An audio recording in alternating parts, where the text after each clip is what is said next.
Imagine a world where every rustle in the grass, every shadow in the trees, could mean instant death. What if your ancestors survived this daily terror, not with claws or fangs, but with a unique secret? Hey everyone, ever wondered what life was like way before recorded history? Not just dinosaurs, but a little closer to home. About 6 million years ago, when our earliest ancestors were just starting to figure things out. We're talking about a time when humanity was still a glimmer, a tiny seed in a vast, dangerous world. It was an era defined by brutal predators and immense challenges. Today, we're not just going to talk about ancient history. We're going to put ourselves right there, facing the same impossible odds. You'll discover the terrifying landscape they navigated and the ingenious, subtle ways they cheated death day after day, ultimately shaping who we are today. Stick around, because this isn't just a story about the past. It's the foundation of your survival. 6 million years ago, the African continent was a tapestry of contrasting landscapes. Picture lush riverine forests giving way to vast, sprawling grasslands dotted with acacia trees and thorny shrubs. It wasn't uniform, there were mosaics, meaning our early relatives had to adapt to multiple environments, often within a short distance. Think of it like a patchwork quilt, but every single patch held a different kind of danger. The climate was generally warmer than today, but cycles of wet and dry seasons dramatically shifted the availability of food and water. This meant constant movement, constant searching. If you were an early hominin, small, probably no bigger than a chimpanzee, maybe even smaller, every step was a calculated risk. You weren't at the top of the food chain, far from it. You were lunch, breakfast, or an afternoon snack for just about anything bigger than you. This wasn't a peaceful garden, it was a stunning, vibrant, yet utterly ruthless proving ground. Survival wasn't just a goal, it was an hourly struggle. So, who were the starring villains in this ancient drama? Well, forget about the lions you see on nature docs today. 6 million years ago, Africa hosted some truly terrifying predators.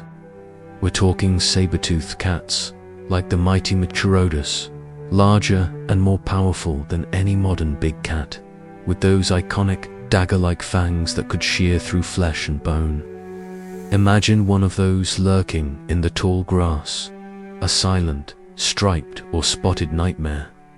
And it wasn't just cats. Giant hyenas, much bigger and stronger than their modern cousins, roamed the plains, capable of crushing bone with ease. There were massive crocodiles in every water source, waiting patiently for a thirsty, unsuspecting mammal.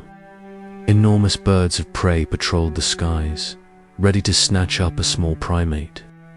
Even ancient snakes, like colossal pythons, could be a deadly threat, hiding in trees or along riverbanks. Our ancestors were surrounded, outmatched in speed, strength, and weaponry by nearly every large creature they encountered. It was a constant game of hide-and-seek, where losing meant being erased from existence. Given the terrifying lineup of ground predators, it's no surprise that trees were a lifesaver. For much of their existence, our early ancestors likely spent a significant amount of time in the canopy. Think of it as a natural fortress, a multi-story apartment building offering both shelter and a vantage point. Up there, the immediate threat from land-based predators was significantly reduced. Most large predators just weren't built for effective tree climbing. Trees provided not just safety, but also a reliable food source: fruits, leaves, nuts, and insects. It was a different kind of buffet, away from the jaws and claws below. The ability to climb, to swing, and leap through branches was a critical survival skill passed down through generations. Even as some of them started to venture onto the ground more often, the trees remained a crucial escape route, a safe haven to retreat to when danger lurked. It wasn't a permanent solution for all their problems, but it bought them precious time, allowing them to rest, forage, and strategize for their next move in a world constantly trying to eat them. But then, something truly extraordinary started to happen. Our ancestors began to stand up and walk on two legs. This wasn't an overnight transformation, it was a slow, gradual shift, likely spurred by changing environments. As forests receded and grasslands expanded, staying entirely in the trees became less viable for long-distance travel or finding dispersed food sources. Walking upright, or bipedalism, offered a completely new set of advantages. Even if it initially seemed counterintuitive to leave the safety of the trees. Imagine being able to see over those tall grasses, spotting a predator or a food source from a distance. That's a huge early warning system right there.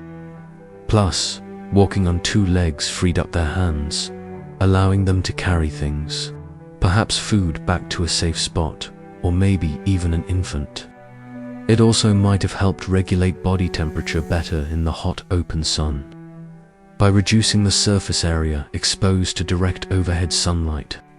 It was a risky, evolutionary gamble, making them slower than most four-legged predators, but it unlocked potential that would ultimately define our species. It was a step into the unknown, a wager that paid off spectacularly. Against such overwhelming odds, individual strength or speed wasn't enough. The true game changer, the real secret weapon for these early hominins, was cooperation. Living in groups offered a collective defense. More eyes and ears meant a higher chance of spotting a predator early. Alarm calls, simple vocalizations, or gestures could alert the entire group to danger, giving them precious seconds to climb a tree or scatter. Think about it. A single individual is easy prey. A group, even a small one, presents a more challenging target. They could mob smaller threats, or at least confuse and deter larger ones long enough to escape. This group living also fostered early forms of communication and social learning. Youngsters could learn from elders where to find food, which plants were safe, and how to identify and avoid specific dangers. This wasn't just about physical survival. It was about building the very foundations of community, trust, and the complex social structures that would eventually lead to humanity's dominance. It was truly a team effort against a world that wanted them gone. So, 6 million years ago, life for our ancestors was a daily tightrope walk between survival and extinction. They navigated a wild, beautiful, but lethal landscape filled with unimaginable predators.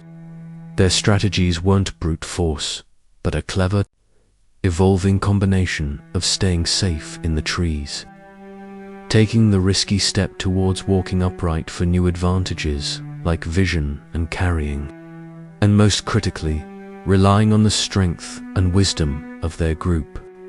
These weren't just random acts of survival. They were the evolutionary foundations that set us on the path to becoming human, a testament to resilience and ingenuity in the face of overwhelming danger. What do you think was the single most important survival skill for our early ancestors? Was it bipedalism, climbing, or the power of the group?